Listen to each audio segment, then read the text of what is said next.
Hello and welcome to today's daily devotional, where I'm talking about, we are talking about walking daily with God. Well then, who is this God? How do you describe him? Talked about his grandeur. We talked about the names, some of the names that he's described by. We've spoken about his mercy. Well, today I want to share with you about the love of God, and this should bring us a response of joy of being in his presence. There was a line of a song that I was listening to, and I don't know about you, but I can have an extra prayer time in the car listening to songs because something strikes me. And I'm then not listening to the song anymore. I'm going off, having this beautiful, intimate relationship discussion with God, praising him because of some lines that I hear. The Spirit quickens within me. And the line said, "Perfection bled for me. Perfection chose to be broken, to be beaten, bashed, bruised, tortured, bleeding, dying for me." Perfection being God. He chose. Why? Out of love for us. And this love that he's freely given to us should bring us a responding love back, a responding joy of just being in his presence. This perfection chose sinners to love, to be his followers. Well, who would do that? God. You know, in different Psalms, it describes this joy that we should have. Psalm 16 verse 11 says, "You show me the path of life. In your presence, there is fullness of joy." In your presence, there is fullness of joy. So every day when I know you're present with me, I should be full of joy. The joy of the Lord is my strength. It's the Lord who brings me joy, that gives me the strength to carry on in life, to walk daily with him, to even put one step in front of the other some days. It's the joy of the Lord. It's him who brings me joy. Psalm 21 verse 6 states,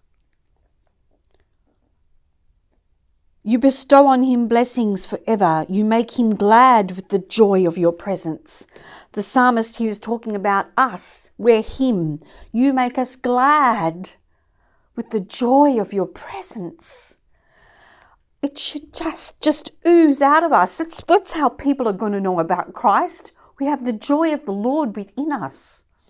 And they'll go, "How are you so joy-filled? What happened to you?" And then you can share, and you can hope that, they just pick up a little bit on this joy and want this same joy, this eternal happiness that you have within you. That's what's going to entice other people to be a Christian, to know what's this joy that you've got because of God, because of the love of God. Psalm 71 verse 23 states this, "My lips will shout for joy when I sing praises to you, my soul also which you have rescued." My lips will just automatically shout with joy. My soul will just, ignite because of your presence, the joy that your presence brings me. And there's a beautiful story that I think we sometimes miss. That there was, and it's written down in the Bible, and it's truth, and it is what happened, and it is what should happen, that when we are present with the Lord, wherever we are,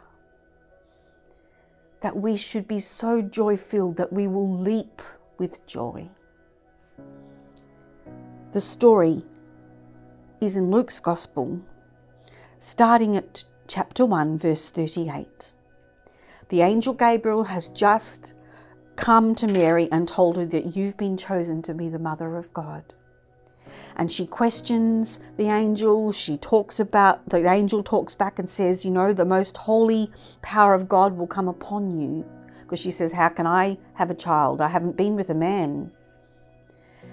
And Mary's response, as soon as she says yes, the Holy Spirit comes upon her and she is with child, or the child being formed in her womb. Mary said, "Here am I, the servant of the Lord. Let it be with me according to your word." Then the angel departed from her. Then Mary goes and visits Elizabeth, her cousin, because she's found out that Elizabeth is expecting a baby and is 6 months on, and Elizabeth was barren. Everyone, for years she couldn't have children. She didn't have children. And God has blessed Elizabeth with a baby, and Mary goes to visit her. So it's chapter 1, verse 39. In those days Mary set out and went with haste to a Judean town in the hill country, where she entered the house of Zechariah and greeted Elizabeth. When Elizabeth heard Mary's greeting, the child leapt in her womb, and Elizabeth was filled with the Holy Spirit and exclaimed with a loud voice, "Blessed are you among women, and blessed is the fruit of your womb. And why has this happened to me, that the mother of my Lord comes to me? For as soon as I heard the sound of your greeting, the child in my womb leapt for joy." Jesus, the Son of God, is within Mary's womb.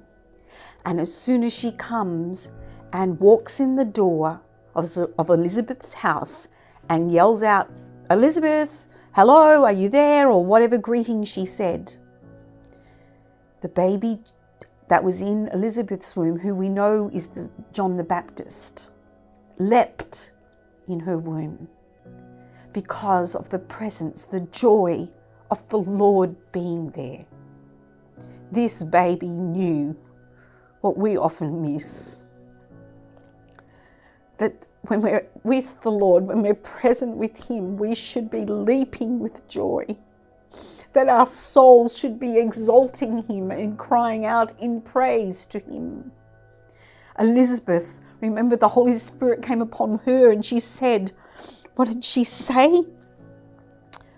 "Blessed are you among women, and blessed is the fruit of your womb. And why has this happened to me, that the mother of the Lord would come and visit me?" We need to take this example from the baby John the Baptist. Children know. They sense the Spirit of the Lord. They know the presence of the Lord our God, because they haven't got the world within them yet. Take your children to the presence of the Lord. They have an understanding that we have lost or never got. That the presence of the Lord brings us joy, that we leap even in a womb. Even an unborn baby knows the Lord's presence. How precious is that? We need to go back. What did Jesus say? Be like a little child, awe-filled, dumbstruck, clapping, joy-filled because of the presence of the Lord in our lives, and acknowledging His presence every day. So I want to leave you with, don't forget to acknowledge His presence, to shout for joy when you feel joy-filled because of Him, and know that the joy of the Lord is our strength. He is what will overcome the world. He is what will overcome our problems. He is what will bring us life to the full. And we all desire this eternal happiness, and it's only the Lord who will bring it. Have a blessed day, and tomorrow we're going to have a time of prayer, and we're going to bring these 4 concepts of God into our time of prayer. So I hope you join me. But know that God is with you, is present with you today, so you can be joy-filled.